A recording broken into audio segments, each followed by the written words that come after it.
കണ്ണൂർ ജില്ലയിലെ ഇരിട്ടിയിൽ വെച്ച് ഒരു ഡിവൈഎഫ്ഐ പൊതുസമ്മേളനത്തിൽ അനിൽകുമാർ എന്ന് പറയുന്ന ഡിവൈഎഫ്ഐയുടെ ഒരു നേതാവ്, പ്രാദേശിക നേതാവ്, അദ്ദേഹം പല മതവിശ്വാസികളെയും കുറിച്ച് പരാമർശിക്കവേ അദ്ദേഹം ഇസ്ലാമിനെ കുറിച്ച് പറഞ്ഞപ്പോൾ മുഹമ്മദ് നബി സല്ലല്ലാഹു അലൈഹി വസല്ലമ ചെയ്തു എന്ന് അദ്ദേഹം ഒരു പുസ്തകത്തിൽ വായിച്ച സംഗതി, അദ്ദേഹത്തിന്റെ ദത്തുപുത്രനെ വിവാഹം ചെയ്തു, അത് അക്കാലഘട്ടത്തിൽ കുഴപ്പമില്ലായിരുന്നു, പക്ഷെ ഇന്നൊന്നും നമുക്ക് അംഗീകരിക്കാൻ പറ്റൂലല്ലോ എന്നുള്ള നിലക്ക് അദ്ദേഹം പറഞ്ഞു.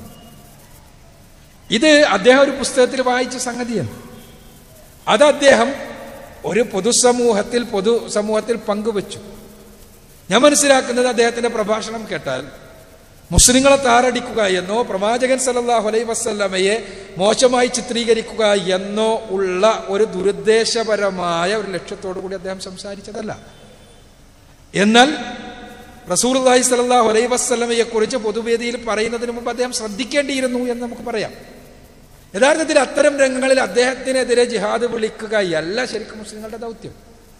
ഈ ഒരു അവസരം ഉപയോഗപ്പെടുത്തി റസൂലുള്ളാഹി സ്വല്ലല്ലാഹു അലൈഹി വസല്ലമയുടെ ജീവിതത്തെ കൃത്യമായി പരിചയപ്പെടുത്തുക എന്ന ദൗത്യം നമ്മൾ നിർവഹിക്കേണ്ടത്. അങ്ങനെ ഒരാൾ വിമർശിക്കുമ്പോഴേക്ക് പ്രവാചകന്റെ ജീവിതത്തെ തമസ്കരിക്കുവാൻ ഒരാൾക്കും കഴിയില്ല. റസൂലുള്ളാഹി സ്വല്ലല്ലാഹു അലൈഹി വസല്ലമയുടെ ജീവിതം തന്നെ അത്രയും പ്രശോഭിതമാണ്. പ്രവാചകൻ, ഞങ്ങളെല്ലാം വേദികളിൽ നമ്മൾ നിച്ച് ഓഫ് ട്രൂത്ത് ഒരു വർഷക്കാലത്തോളം പ്രവാചകൻ സല്ലല്ലാഹു അലൈഹി വസല്ലമയെ കുറിച്ച പരിപാടികൾ വ്യാപകമായി കേരളത്തിൽ സംഘടിപ്പിച്ചതാണ്. അത് നമ്മൾ വേദികളിൽ നിന്ന് അങ്ങോട്ട് ആവശ്യപ്പെട്ടത് പ്രവാചകനെതിരെയുള്ള എന്തെങ്കിലും വിമർശനം ഉണ്ടെങ്കിൽ നിങ്ങൾ തുറന്ന് അവതരിപ്പിക്കൂ, അതിനുള്ള മറുപടികൾ കൂടി നിങ്ങൾ കേൾക്കൂ എന്നാണ് നമ്മൾ പറഞ്ഞിരുന്നത്. പ്രവാചകൻ സല്ലല്ലാഹു അലൈഹി വസല്ലമക്കെതിരെ ആരെങ്കിലും ഒരു വിമർശനം ഉന്നയിച്ചാൽ റസൂലുള്ളാഹിയുടെ മഹത്വം കുറഞ്ഞു പോകുമെന്ന് നമ്മളാരും വിചാരിക്കുന്നില്ല.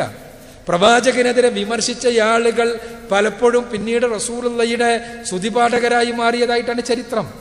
അപ്പോൾ അത്തരം രംഗങ്ങളിൽ നമ്മൾ എന്താണ് പ്രവാചകൻ സല്ലല്ലാഹു അലൈഹി വസല്ലമക്കെതിരെയുള്ള വിമർശനത്തിന്റെ അടിത്തറ എന്ന് പറഞ്ഞു മനസ്സിലാക്കുന്നതിന് വേണ്ടിയുള്ള പരിശ്രമങ്ങളാണ് ഉണ്ടാകേണ്ടത്. അത്തരം അവസരങ്ങളിൽ വൈകാരികമായി പ്രതികരിക്കുന്നതിന് പകരം ആളുകളെ വിചാരപരമായി ബോധവൽക്കരിക്കുന്നതിന് വേണ്ടിയുള്ള ശ്രമങ്ങളാണ് ഉണ്ടാകേണ്ടത്.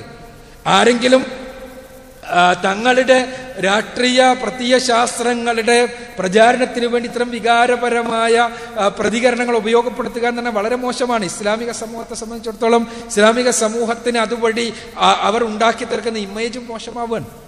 യഥാർത്ഥത്തിൽ നമുക്ക് ചെയ്യാനുള്ളത്, ഇപ്പോൾ ഇടമറുക് ഖുർആൻ ഒരു വിമർശന പഠനം എന്ന പുസ്തകം എഴുതി. ആ പുസ്തകത്തിൽ ഈ വിമർശനങ്ങളെല്ലാം ഉണ്ട്. ആ പുസ്തകത്തിന്റെ 10-30ഓളം പതിപ്പുകൾ വിറ്റഴിഞ്ഞിട്ടുണ്ട്. ഈ പറയുന്ന അദ്ദേഹം തന്നെ അനിൽകുമാർ വായിച്ചു എന്ന് പറയുന്ന മുഹമ്മദ് നബി സല്ലല്ലാഹു അലൈഹി വസല്ലമയെ കുറിച്ച് ഒരു മലയാളത്തിൽ പുറത്തിറങ്ങിയൊരു പുസ്തകം, ആ പുസ്തകം ഇവിടെ വ്യാപകമായി വിറ്റഴിക്കപ്പെടുന്നുണ്ട്. പ്രവാചകനെതിരെയുള്ള വിമർശനങ്ങളുള്ള ഒരുപാട് ഗ്രന്ഥങ്ങൾ വിറ്റഴിക്കപ്പെടുന്നുണ്ട്. യുക്തിവാദികൾ ഇറക്കുന്ന അവരുടെ മാസികകളിൽ എല്ലാം സ്ഥിരം പങ്ക്തി റസൂലുള്ളാഹി സ്വല്ലല്ലാഹു അലൈഹി വസല്ലമയെ ചീത്ത പറയാൻ വേണ്ടിയുണ്ട്. പക്ഷെ അതിനെല്ലാം കൃത്യമായി മറുപടി പറയുക എന്ന ദൗത്യമാണ് മുസ്ലിം പ്രബോധക സംഘങ്ങൾ എന്നും ചെയ്തു വന്നിട്ടുള്ളത്. അതുകൊണ്ട് തന്നെ പരസ്യമായി റസൂലുള്ളാഹി സ്വല്ലല്ലാഹു അലൈഹി വസല്ലമയ്ക്കെതിരെ ഒരു വിമർശനം ഉന്നയിച്ചാൽ അതിന് പച്ചയായി പറയാൻ മറുപടി നമ്മുടെ കയ്യിലുണ്ട്.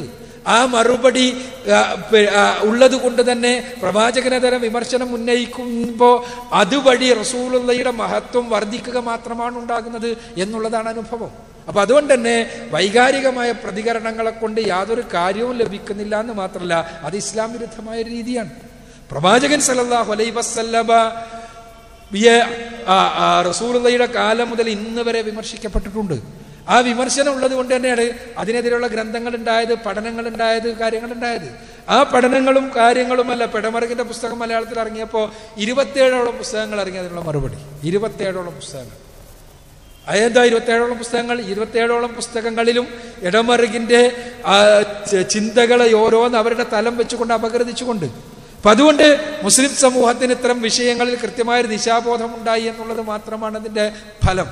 അതുകൊണ്ട് തന്നെ ആരെങ്കിലും വിമർശിക്കുമ്പോഴേക്ക് പൊളിഞ്ഞു പോകുന്നതാണ് ഇസ്ലാമെന്നോ പൊളിഞ്ഞു പോകുന്നതാണ് റസൂലുള്ളാഹി സ്വല്ലല്ലാഹു അലൈഹി വസല്ലമയുടെ വ്യക്തിത്വമെന്നോ മനസ്സിലാക്കി വൈകാരികമായ പ്രതികരണങ്ങളിലേക്ക് പോകാതെ വിമർശിക്കുന്നതിന്, ആ വിമർശനത്തിന് വിചാരപരമായി പ്രതികരിക്കുന്ന രീതിയാണ് നമ്മൾ ഉപയോഗിക്കേണ്ടത് എന്നാണ് അഭിഷേകമായി എനിക്ക് സൂചിപ്പിക്കാൻ.